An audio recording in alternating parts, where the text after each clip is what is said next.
everyone, it's the 18th of July. I thought I'd give you a quick look at the back garden, see where things are at actually at home.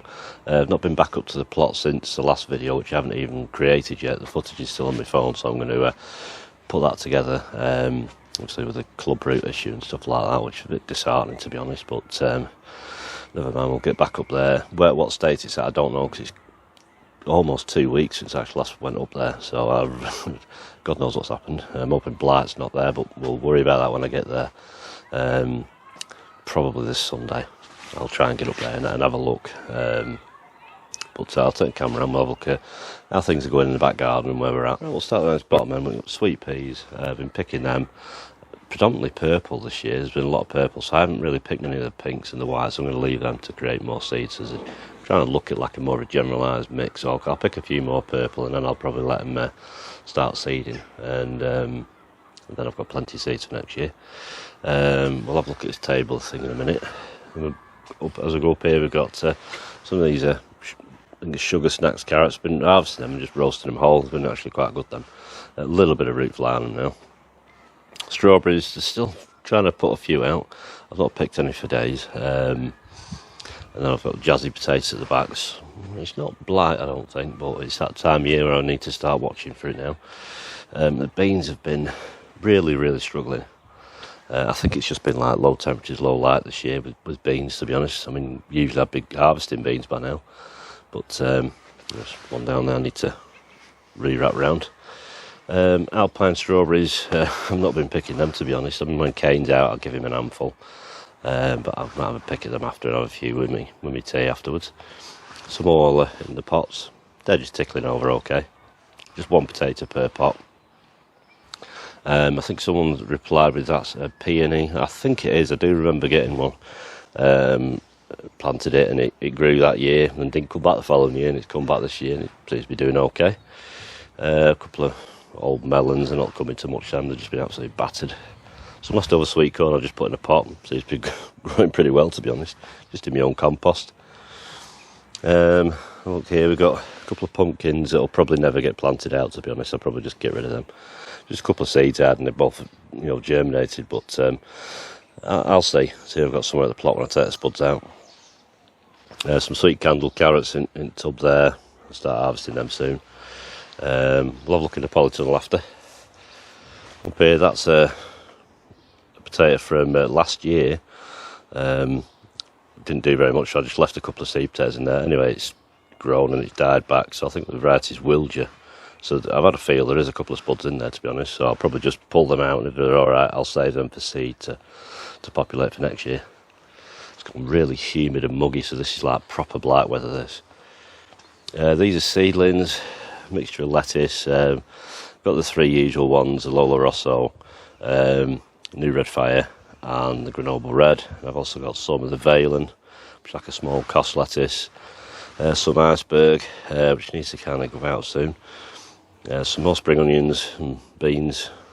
These are the brassicas. So there's the two types of calabrese or broccoli. I think, I don't know what they're called now. Some one of them's Rising Sun and the other one's Iron Man, and then obviously I've got Clapton. The Clapton being the club root resistant one. Whether they actually get planted out, I don't know. I don't know what I'm doing yet for the rest of the season. And that's some basil that needs to be potted on and the tips pricked out to create a bushier plant. This courgette's looking, it was just a leftover one, but it's growing, just in some really old compost of my own, real chunky stuff that I've thrown in. I'll come back to this courgette. I've just been collared by my niece, so I had to sort some out. So so it's doing all right. Like I say, I just had one seedling that was left over. Looks like it's got like one of them on it. That's like black fly type things. But it'll put a few courgettes out. In there, I've had some beer down there because there's been quite a few slugs in there, to be honest. I need to actually uncover that. Cayenne peppers right down the bottom there, they're touching the top. They need to come out because they're going to go into the cucumber house, which I'll look at in a moment. Got that for the world's tallest lettuce. I picked that probably 3 days ago, and it's probably another 4 or 5 days and it'll be the last picking, then I can clear that bed. But I've had loads of lettuce out of this bed. It's been so productive, no slug damage at all. It's been great, and it's just these raised beds with the net round going tight. It does prevent slugs so much. You do get the odd one that does get in, and where it gets in is that point there. It's the only place where there's like gaps, but around the side here, as long as you make sure it's tight, they just can't get up. I mean, where the stuff's been touching the side, I found slugs at night going over and trying to eat the lettuce through the netting. But yeah, it's been great that. I mean, I've had over 90 bags of lettuce out of that since April, May, over early May when I picked it. Give a load away. But it's been so productive, that bed. So next year, I'm not going to do. I'm going to probably incorporate the rocket and probably just do a little bit less lettuce. I might actually do them in the Vajiga raised beds, and it kind of frees up these 3 beds for other options. You know, obviously because of the club root issue. So we'll look at that. In here, these are the Brussels sprouts, which finally got planted in. Obviously, I've got a slug in there somewhere. There's got damage on a leaf there, but nothing on the fresh tops, so I might have got it out. All these, they're not weeds, it's my own compost. The tops off of some of my own compost. It's actually predominantly tomato plants. You know, all the tomato seeds. For some reason, tomato seeds just love to germinate, so it's nothing, probably half hour picking them out, but it's no issue at the moment. Pull them out and they'll be fine. This bed's a bit of a jungle. I've not had that netted off for a while. I need to go in there, weed that. I need to pull a load of the green leaves off, because I have seen a few slugs in there, and they start to get under once these leaves start pushing the netting out. So obviously some hearts, these are Durham early, but some massive greens, which are great chopped up, you know, they go with everything. So I'll pull this Missouri out, I'll cut the tops off and Kane can have them. So I'm not going to bother doing Missouri next year, or I'll incorporate maybe 3 or 4 plants into the lettuce mix, and then I can let my celery carry on then. And obviously when that's out, I'll put something else at that end, whether it's radish, turnip, something like that, I don't know. Go up into the cucumber house. The fan actually taken off. It was a 2 fem spot, another one that's called Pony, and obviously a Minnesota midget melon that's not doing great, to be honest, but we'll get 1 or 2 off it maybe. But starting to get some cucumbers on here, as you can see, starting now. Nothing big.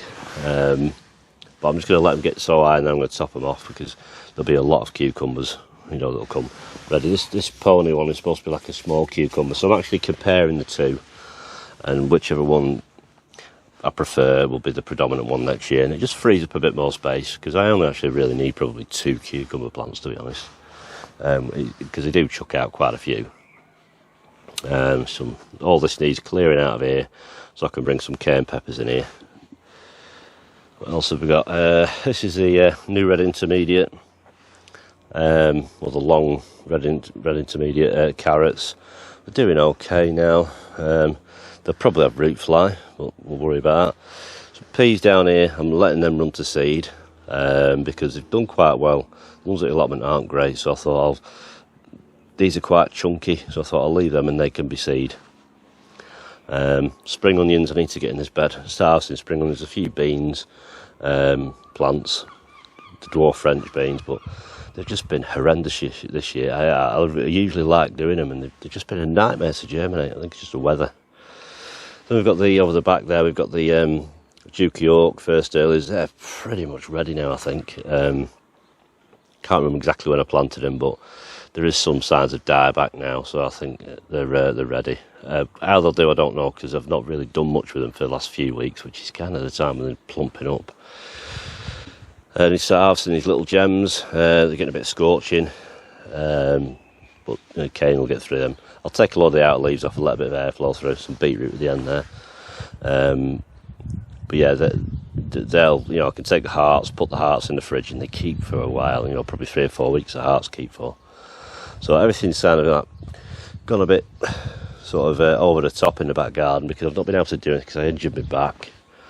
So I've been struggling to do anything. You know, I'm picking the lettuce the other day. It was painful. So it nearly took me a day just coming out and doing a bit. Having to sit down to do it. So I just need to take it easy.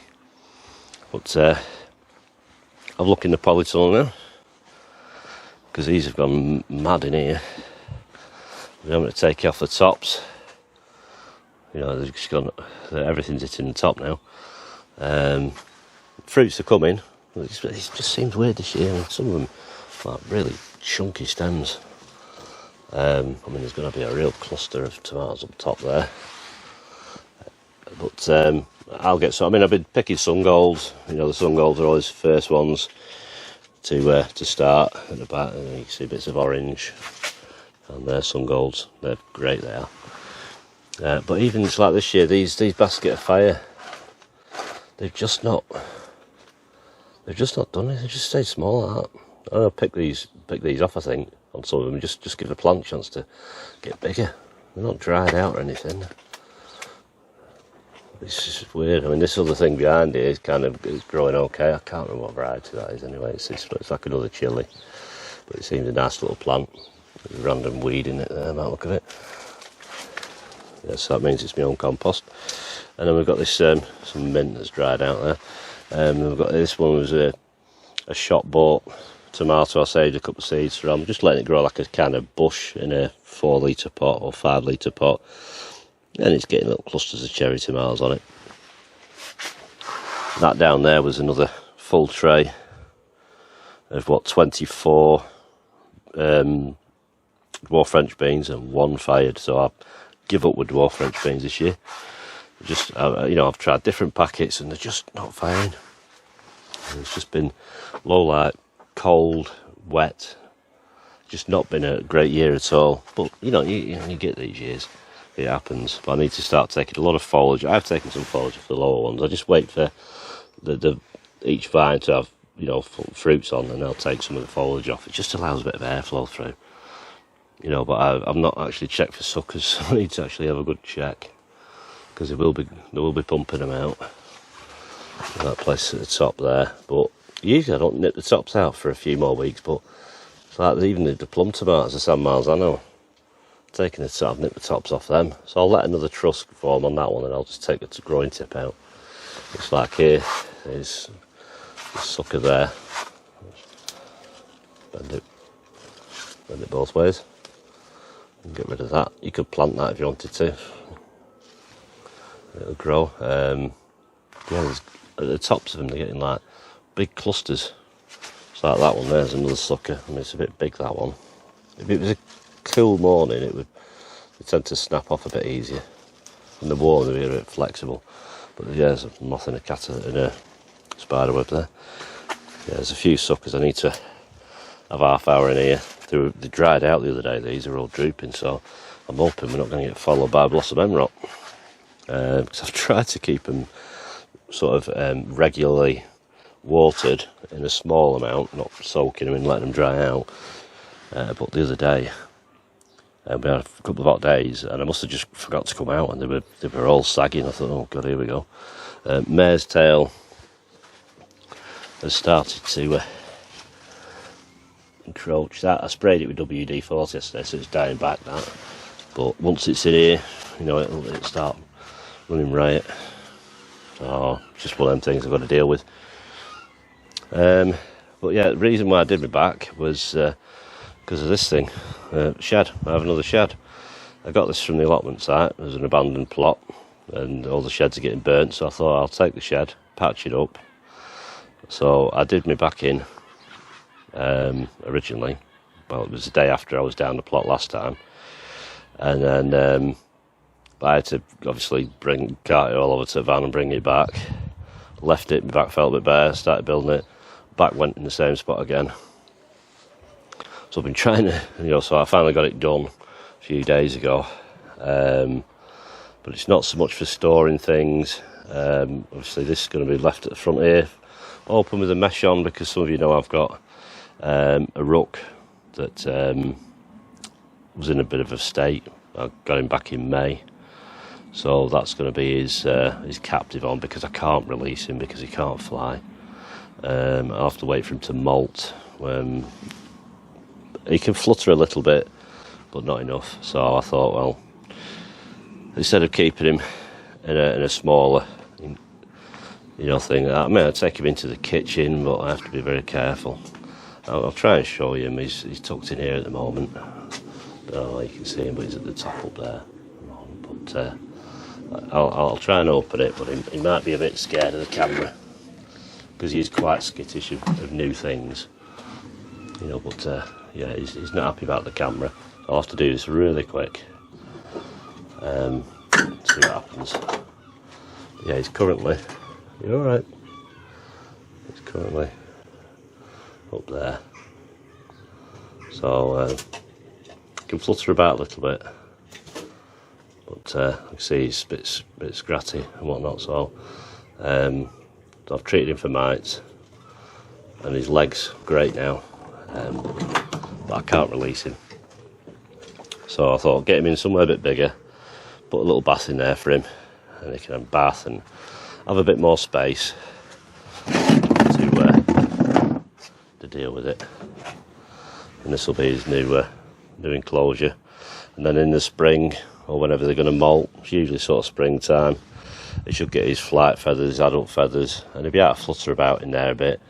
And then it'll be like a soft release if he chooses to go. You know, I'll convert one of these boards here into a hatch, so I can kind of hinge it and flip it down, and it can come in and out, or I can take that window out if I need to. So I'm just in the process of painting it. I thought that's a nice flight duty, but then it started raining, so I had to put a kibosh on that. So that's the situation with the bird. So start this table now. I've started feeding these, so we'll see the results on the feeds with them. I've not used the slug tape yet, because obviously I'm waiting for them lettuce to prick up. I mean, I've taken the broccoli heads. These are still sticking the side shoots out. These are just some strawberry planters, so they're at 4 litres of compost per pot. I should have harvested these cauliflower 2 or 3 days ago, but I didn't get around to it. So they've gone slightly over, but all in all, I'm quite impressed with the size of the cauliflower head. You know, I mean, it's probably 6-7 inches, some of these. I mean, they were fairly tight 2 days ago, and I've been when I've been coming out watching, painting this, I've been keeping an eye on them, and I thought, oh, I need to do them. So in 2 days, it shows that they've started to blow. You know, it shows how quick. So God knows what's happening up at the allotment.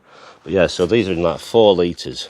Well, there's 3 of them, so there's like 12 litres in all compost. You know, but it's a decent sized head. No cabbage white attacks. They've not been netted and nothing. I have seen cabbage whites the last couple of weeks on them, so they'll be around. But just goes to show you can grow a good portion of cauliflower in a small pot. I don't think I've even fed them. It's my own compost, not sieved. Just putting one of the planter things. Three seedlings put in. Same as the broccoli.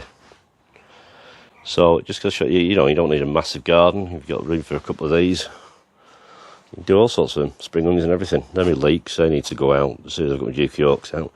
These are sage, some parsley, some chives. Chives have been a bit slow this year. These are they're garlic chives, they're the actual normal chives.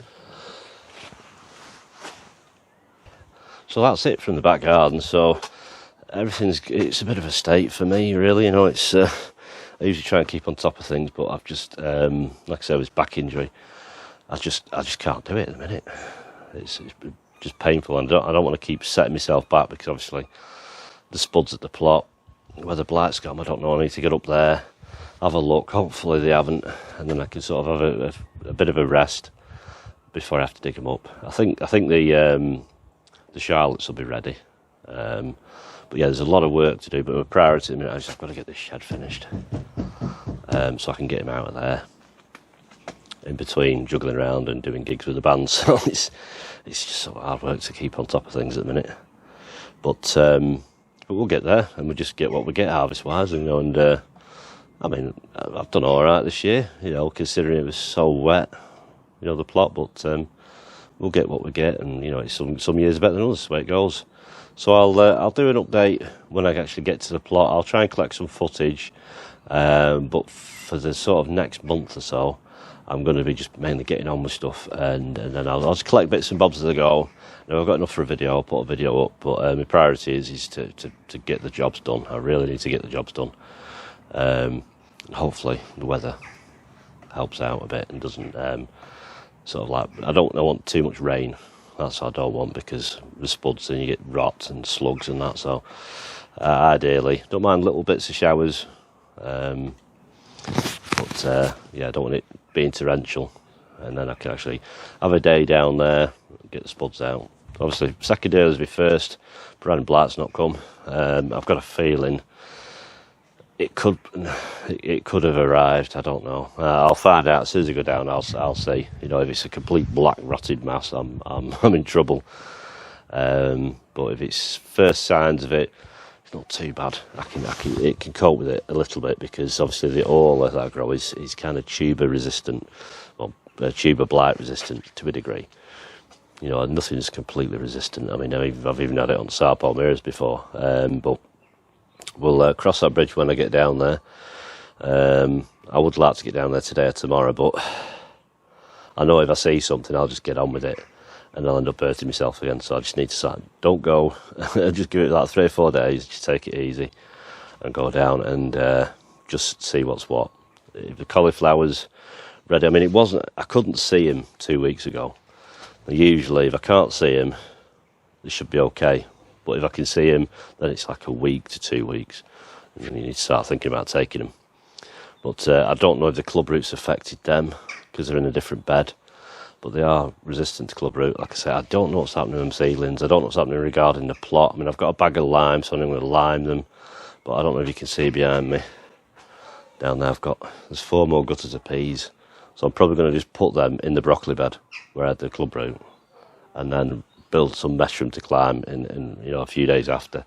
They're desperate to go. They'll be all tying together in there. So they're going to go up with me on Sunday. I need to get them in, pick some blueberries, see what the collie's like, and then I can plan the next visit then. So, but that's this update, just to get you up to speed really. So thanks for watching, take care, and I'll see you next time. Bye bye.